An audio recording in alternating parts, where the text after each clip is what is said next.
અમદાવાદ શહેર આરોગ્ય સેવા ક્ષેત્રમાં સતત આગળ વધી રહ્યું છે ત્યારે હવે કેન્સર જેવી ગંભીર બીમારીની સરળ અને ઝડપી સારવાર શહેરમાં મળવા જઈ રહી છે। શહેરની જાણીતી કેડી હોસ્પિટલ દ્વારા અદ્યતન ટેકનોલોજી અને માનવતાભર્યો અભિગમ સાથે કેડી કેન્સર સેન્ટરની શરૂઆત કરવામાં આવી। એક જ છત હેઠળ કેન્સરના નિદાનથી લઈ સર્જરી અને સંપૂર્ણ સારવાર સુધીની સુવિધા મળશે, જેનાથી દર્દીઓને વધુ સરળ અને ઝડપી સારવાર મળશે। આ સેન્ટર કેન્સર સારવાર માટે સર્વગ્રાહી અને સુવ્યવસ્થિત સુવિધાઓથી સજ્જ બનાવવામાં આવ્યું। ઓન્કોલોજી, રેડિયોલોજી, ડાયગ્નોસ્ટિક્સ અને સપોર્ટિવ સેવાઓને એક જ છત હેઠળ લાવી દર્દીઓને સરળ અને સંકલિત સારવાર મળે તેવા પ્રયાસ કરાયા। રોબોટિક સર્જરી નિષ્ણાંતો પણ ફૂલ ટાઈમ ઉપલબ્ધ રહેશે। આ સેન્ટરમાં ડાયગ્નોસ્ટિક્સથી લઈને ટ્રીટમેન્ટ, સર્જરી બાદનું રેડિયેશન થેરપી, ન્યુટ્રિશન, ડાયટેટિક્સ અને જે રિહેબિલિટેશન અને ફિઝિયોથેરાપીની જરૂરત પડતી હોય છે કેન્સરના પેશન્ટને, એ અમે અમારો જે આ બ્લોક બીનું જે ઉદ્ઘાટન કરી રહ્યા છે, આ એક જ બિલ્ડિંગમાં પેશન્ટને બધી જ સુવિધાઓ અફોર્ડેબલ રેટ્સ પર મળશે।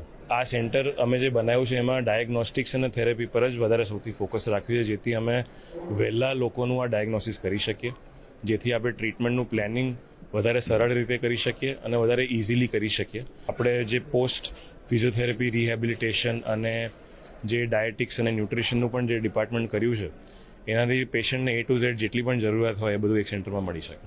આજે કેડી કેન્સર સેન્ટરની શરૂઆત થઈ રહી છે, જેમાં અદ્યતન બધા મેડિકલ ઇક્વિપમેન્ટ્સની સાથે આની શરૂઆત છે। આમાં ઇક્વિપમેન્ટ્સ, ઇન્ફ્રાસ્ટ્રક્ચરની સાથે સાથે એક દર્દી માટે વિશ્વસનીય સિસ્ટમ્સ કેવી રીતે બને અને સર્જિકલ, મેડિકલ અને રેડિયેશન, ઓન્કોલોજી, પેટ સ્કેનના સાથે એક કમ્બાઇન્ડ ટાઈપનો વ્યૂ પેશન્ટ્સ અને એના રિલેટિવ્સને મળી શકે અને સાચી સારવાર સાચી દિશામાં આપણે કરી શકીએ, એ દિશામાં આ કેડી કેન્સર સેન્ટરની શરૂઆતની જ્યાં સુધી સારવારની વાત કરીએ તો બધી પ્રકારની કેન્સર સર્જરી, માથાથી પગ સુધી મુખ્ય ટાઈપના કેન્સર થતા હોય બધીની સુવિધા છે। કેન્સર સર્જરીમાં જે એડવાન્સ ટેકનોલોજી કહેવાય, જેમ કે રોબોટિક સર્જરી છે, મિનિમલ સર્જરી છે, હાઈપેક સર્જરી, એ બધી અમારી પાસે સારો અનુભવ છે અમારી ટીમમાં।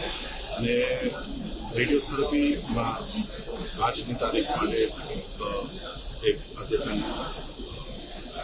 ફેસિલિટીઝ હોસ્પિટલે ઊભી કરી છે। તો બીજી બાજુ કેન્સર સામે લડી રહેલા દર્દીઓનું પણ સન્માન કરવામાં આવ્યું। કેન્સરની સારવાર લઈ રહેલા દર્દીઓએ હોસ્પિટલની સારી સારવાર અને સુવિધા બદલ આભાર વ્યક્ત કર્યો હતો। દર્દીએ જણાવ્યું કે સારવાર બદલ હું ટોટલી ફિટ છું।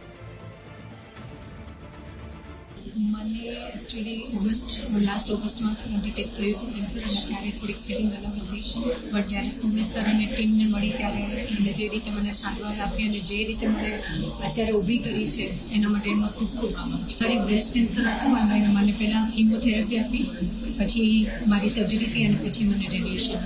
અત્યારે હું એકદમ સારી છું। અત્યારે મારું ટાર્ગેટેડ થેરપી ચાલે છે, but I am totally fine. અને આંતરડાનું કેન્સર 2026 મેમાં મારું આંતરડાનું કેન્સર ડૉક્ટર સોમેશ સરલા સાહેબ પાસે આવ્યું, ઓપરેશન કરીને અમે સરસ રીતે કેન્સરમાંથી બહાર કાઢ્યું। અત્યારે હું એકદમ સ્વસ્થ છું। દર 3 મહિને અહીંયા રેગ્યુલર ચેકઅપ માટે આવું છું, કોઈ કોમ્પ્લિકેશન્સ નથી। 2 દિવસ પહેલાં અહીંયા પેટ સ્કેન, 1 વર્ષ પછી પેટ સ્કેન કરાવવું પડે, પેટ સ્કેન કરાવ્યું, ત્યાં પણ મારે કોઈ કોમ્પ્લિકેશન્સ આવે નથી। હું એકદમ સ્વસ્થ છું। મારી દરેક દૈનિક કાર્યો મારા સારી રીતે કરી શકું છું।